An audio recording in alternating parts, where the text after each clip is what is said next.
నిన్ను నువ్వు అనగదొక్కునే 3 కారణాలు. మొదటిది అధికమైన ఆత్మవిమర్శ.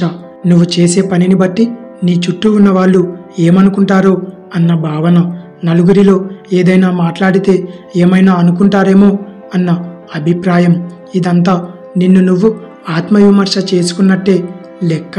తనను తాను ఎక్కువగా గమనించుకునేవాడు ముందుకు వెళ్ళలేడు. నువ్వు చేసే పనిని బట్టి నీ చుట్టూ ఉన్నవారు ఏమంటారో అన్న భావన వద్దు. కష్టపడి చేసే పనిని గౌరవంగా స్వీకరించు. నలుగురిలో ఏదైనా మాట్లాడితే ఏమైనా అనుకుంటారేమో అన్న అభిప్రాయం నీకు వద్దు. అనవసరంగా మాట్లాడకు. అనవసరమైన విషయాలను గురించి సంభాషించకు. ఎదుటివారు మాట్లాడే మాటను బట్టి సరైన చోట సరైన మాటను మాట్లాడు. అప్పుడు నీకు గౌరవం, నీ మాటకు విలువ పెరుగుతుంది. లోపాలను మర్చిపోయి ఉన్న వాటిని అద్భుతంగా మార్చుకొని గొప్పగా ఎదిగిన వారు ఎందరో, గొప్ప విజయాలను సాధించిన వారు ఎందరో నీకు తెలియదంటావా? 2. అధికమైన జాగ్రత్త అనగా బాగా చేయాలనే ఆతృత. దీనినే ఆంగ్లంలో అనగ్జైటీ టు పర్ఫార్మ్ వెల్ అంటారు. ఏదైనా పనిని బాగా చేయాలి అనే ఆతృత.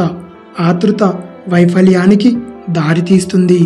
ఉదాహరణకు, సూదిలో దారాన్ని త్వరగా కరెక్ట్గా ఎక్కించాలనుకునే తొందరగలవాడు అలా ఎక్కించలేడు. 1 సెకండులో 3 పనులు చేయాలనుకునేవాడు ఒక్క పని కరెక్టుగా చెయ్యలేడు.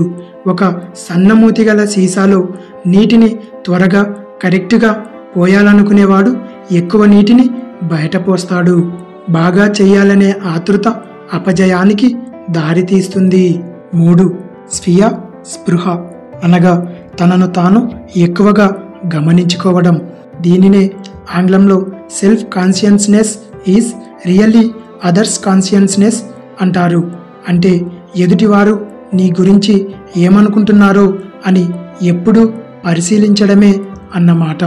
ఉదాహరణకు, మనం ఎవరితోనైనా మాట్లాడుతున్నప్పుడు లేదా ఏదైనా పార్టీలలో ఇతరులతో సంభాషిస్తున్నప్పుడు కానీ ఎదుటి వ్యక్తి హావభావాల మీద, వారి ఫీడ్బ్యాక్ మీద మన ప్రవర్తనను, సంభాషణను ఆధారంగా చేసుకుంటాం. మిత్రమా, పూర్తిగా ఎదుటివారి ఫీడ్బ్యాక్ మీద ఆధారపడటం మంచిది కాదు.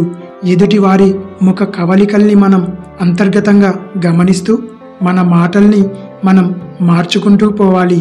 ఇటువంటి మార్పులు ప్రత్యేక ప్రయత్నం లేకుండానే జరగాలి. ఎదుటివారు ఏమి ఆలోచిస్తున్నారో అనే భావం ఒక వ్యక్తిత్వానికి అడ్డంకిని కలుగజేస్తుంది. ఎదుటివారిని మెప్పించడం మీద ఎక్కువగా ఆధారపడవద్దు. ఎదుటివారిని మెప్పించాలనే ప్రయత్నం వల్ల ఎదుటివారి మెప్పు రాదు.